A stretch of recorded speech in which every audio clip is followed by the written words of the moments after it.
Well,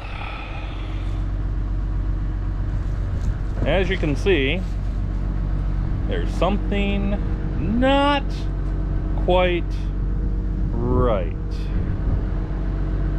So, short of the long, broke my thumb off.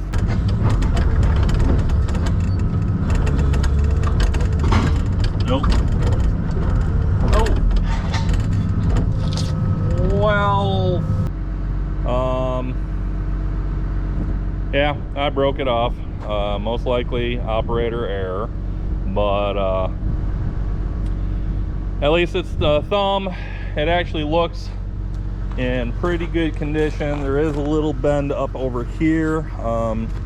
Not sure if that's going to go. Ooh, actually, looking at it, it looks fairly bent actually. So this thumb might be junk. I don't know. I'll get back at you.